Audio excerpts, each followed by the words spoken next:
right, so this is scene 3. This is a scene with Richard and 2 minor characters. Both of them are shop owners, and this gets really deep into play. It starts to get really dark. So this kind of lightens it up a little bit. And I thought, this also shows the best part of the comedy. There is a lot of comedic references, by the way. The intro is at a bookstore. The store has had various handcrafted books, many leather covers. Most are basic: Bibles, textbooks, your occasional poetry book. It's all a well-placed section. If not in a leather cover, then it's in hardcover or first editions. It's a small place.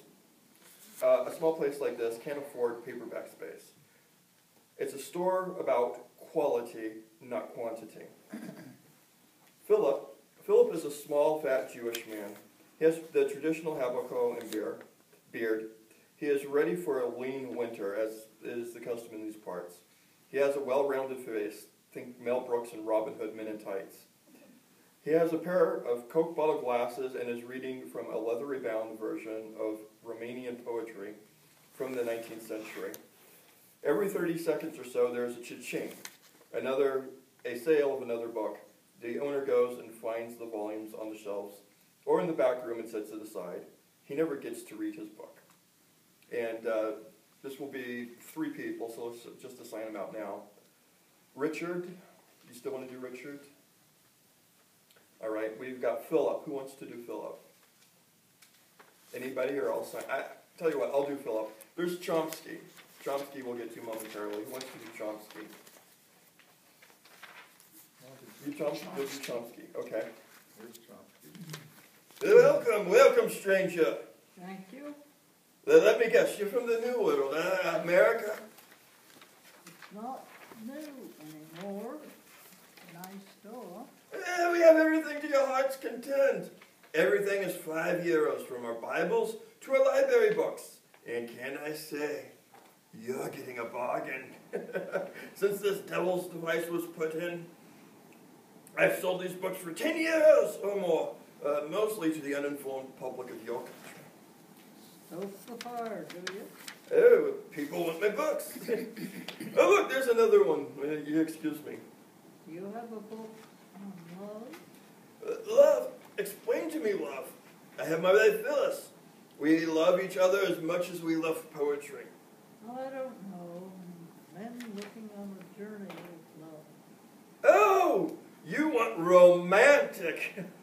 I have El Cid, a knight quest to save his country from the evil barbarians for a princess he cannot have. That sounds right up my alley. I was thinking, man falls in love with a woman he is drawn. He looks all over the world for her. That's very romantic, slightly psychotic. I'd love to read it, though, if that electronic box would ever let me. Here is El Cid. It's in Spanish. Of course it is in Spanish. It's a Spanish story. You want love should be easy to read about? I want to find the woman of my dreams. Maybe you've seen her? If I've seen a dream woman, mister, I'm not telling you. I love me wife, but I'm not passing that up. This is my dream girl. Buddy, you have expensive tastes.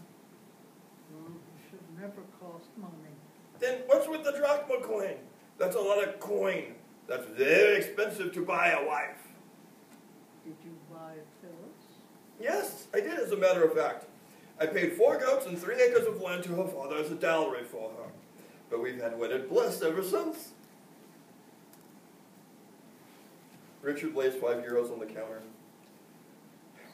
Buddy, it'd be easier if you told me you are a cop. I'm not a cop. I have no badge of any kind. I'm just a love-strict man who dreams about the same girl time and again. And I'm the village idiot. Yeah, I know her. Everyone around here knows her. She set up these computers. She gets a percentage of the sales and hands us the money. Even that baker over there, Chomsky, has one. The thief. He gets one, and bread becomes €1 a loaf. All of the accounts are bought and sold through the same bank. We have these stupid cards for the mechanical bank at the winery. It's the only one in town. I tell you, I've never been more robbed than by that machine. I can go to the village over the hill, and I can get a better rate, and I can get a better wine. It's only open during the day. Vlad the Impaler himself would not have run such a scam if he was still ruler here. If you're a cop, arrest her for this racket. I want better sales. Chomsky wants to raise his prices. Arrest him too, I tell you. There's another cha-ching, and Philip starts taking the info down. Okay, so I need her name. I'll marry her and take her off your hands. Boy, you're a bad cop. She is Teresa Steinman, and the only thing she'll get married to is that designer purse of hers. Now, if you'll excuse me. Richard goes back. Richard leaves, laughing as the man is going back and forth, and he walks over to the bakery. Running the bakery is Chomsky. The bakery, this place is an old stone oven bakery.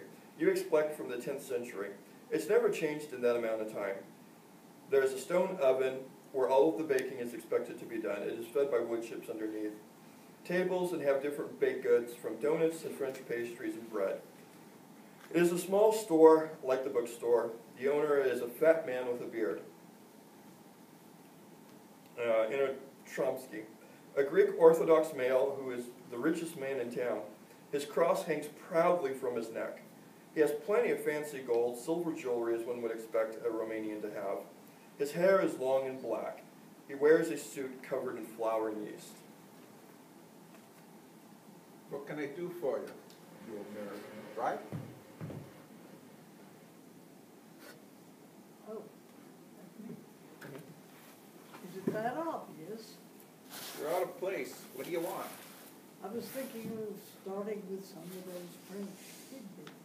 A good choice. I only got a couple of, I can only get a couple local people who like them. Take a loaf of bread and a bottle of wine. You want the French Bordeaux or the Hungarian Brahman? I was thinking local. I noticed the winery down the street. Ah, all that make is the holy wine. Religious things.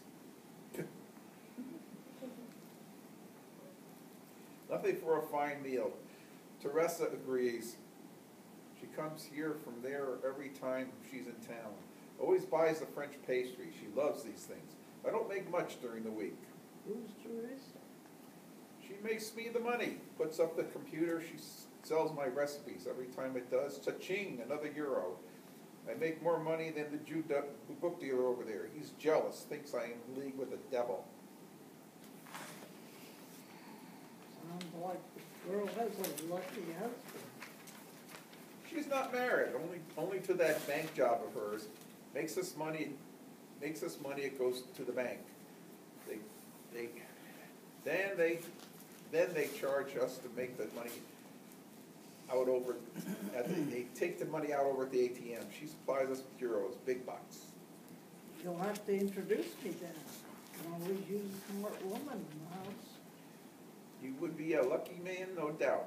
Good luck with that. She's old-fashioned. Wears her price on the outside. Very expensive girl. No doubt. What? 85 euros. Keep the change. Richard hands him his Be hat. at the end with the Ghostbusters. For another 10, I'll make her interested. Richard hands it to him. Good luck to you. Chomsky goes back to baking. As soon as he thinks Richard is out of sight, he picks up a radio and says, They have another asking too many questions. Smells of that Chicago insurance people. Can't miss him. He's American. Well, Chomsky doesn't realize that Richard's made him too. Near the wall is a thumbtack with a mic on it, which obviously you can't show in the theater, but Richard has come back to the hotel room with food. Velma is awake, so is Gina and Cleo, and they have a map inside and start building. But what do y'all think?